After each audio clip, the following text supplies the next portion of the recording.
اهلا بيكم يا حبايبي. هنعمل النهارده مع بعض رز الريزو او رز كنتاكي. هنعمله بطريقه سهله وجميله جدا، وهنعمل كمان اسهل طريقه للصوص الباربيكيو. هنعمله بطريقه حلوه جدا وهيطلع معاكم بالجمال اللي حضراتكم شايفينه ده، من احلى واجمل الوصفات لرز الريزو. يلا مع بعض نشوف الطريقه. عندي هنا معلقتين كبار من الزيت ومعلقة كبيرة من السمنة. هضيف عليهم بصلاية كبيرة مبشورة، وهقلب البصل. واول ما يبتدي بقى يعني ياخد لون معانا هقلبه كده من غير ما نضيف عليه اي حاجة. اول ما يبتدي ياخد معانا اللون الاصفر ده هنضيف التوابل بتاعتنا اللي هي كركم وكاري وتوابل فراخ وبابريكا ومرقة وسبع بهارات. دي التوابل بتاعتنا هنضيفها على البصل، وهنبتدي بقى نقلب البصل بتاعنا. وهنضيف كمان 3 معالق كبار من الصلصة، التوابل والصلصة. وهقلب كويس جدا بالشكل اللي حضراتكم شايفينه ده. وهنضيف حوالي معلقتين كبار من دبس الرمان.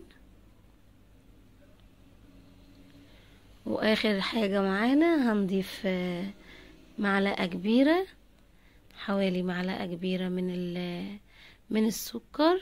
وده بيدي طعم حلو جدا للرز بتاعنا، وبيخلي البصل بتاعنا يكرمل وبيديله طعم حلو جدا. هنضيف معلقة السكر وهنضيف الملح، وكده خلاص الرز بتاعنا مش محتاج حاجة تاني. هقلب كويس الرز، وبعدين هنضيف كمية المية بتاعتنا حسب كمية الرز اللي هنحطها.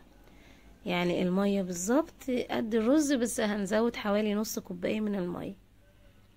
هنضيف المية كلها، واول ما الرز بتاعنا المية بتاعتنا تبتدي تغلي، لازم المية تغلي. يعني ما ينفعش تحطي الرز قبل ما المية تغلي، الرز هيعجن معاكي مش هيديكي نتيجة حلوة خالص. هنسيب الخليط بتاعنا ده يغلي كويس، واول ما يبتدي يغلي هنحط الرز بتاعنا، رز عادي. هنغسله كويس ونصفيه كويس من المية، وهننزل كمية الرز كلها على المية اللي بتغلي. والنار بتاعتنا لازم تكون عالية عشان الرز يغلي بسرعة وما ياخدش معانا وقت خالص. اول ما يبتدي الرز يغلي، لازم الرز يغلي كويس جدا في البداية علشان تاخدي احلى طريقة للرز ويبقى مفلفل معاكي. هنوطي بقى، نهدي النار خالص عليه ونسيبه يستوي براحته. هجيب هنا طاسة حطيت فيها معلقة كبيرة من الزيت، وهضيف عليهم 3 معالق كبار من الصلصة. وهنعمل الصوص بتاعنا. هنعمل صوص الباربيكيو بأسهل طريقة. هنحط ملح وبابريكا ومعلقة من السكر وتوم بودر وبصل بودر ورشة من الفلفل الأسود. السكر برضو بيديله طعم حلو جدا. وهنحط دبس رمان، حوالي برضو معلقة كبيرة من دبس الرمان، وكمان معلقة كبيرة من الصويا صوص. كده معانا الصوص بتاعنا خلص. هنضيف بس في الاخر خالص حوالي معلقة كبيرة من الخل. هقلب كويس جدا المكونات مع بعضيها، واول ما يبتدي يغلي ويبقى بالشكل اللي حضراتكم شايفينه ده، هنبتدي بقى نضيف عليه معلقة كبيرة من الخل. هضيف معلقة كبيرة من الخل ونقلب. وكده بقى خلاص الصوص بتاعنا خلص، مش محتاج اي حاجة تاني. دي من اسهل واجمل الطرق للصوص بتاعنا. هنركن الصوص بتاعنا على جنب، خلاص خلص. ونشوف بقى الرز. دي الاطباق اللي هنغرف فيها الرز. هنغرف الرز بتاعنا في الاطباق دي. بصوا الرز ما شاء الله مستوي وحلو جدا، بصوا لونه حلو ازاي.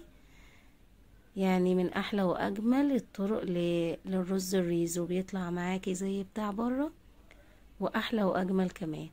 انا غرفت الاطباق بتاعتنا بالشكل اللي حضراتكم شايفينه ده. وهنبتدي بقى مع بعض نحط على وش الاطباق. لو عندك بانيه ممكن تقطعي قطع صغيرة وتحطيه على وش الاطباق. ولو عندك ستريبس برضو بتقطعيه قطع صغيرة وتحطيه بالشكل ده.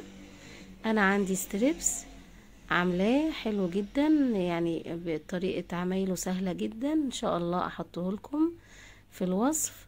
طريقته سهلة جدا جدا وبيطلع بالجمال ده.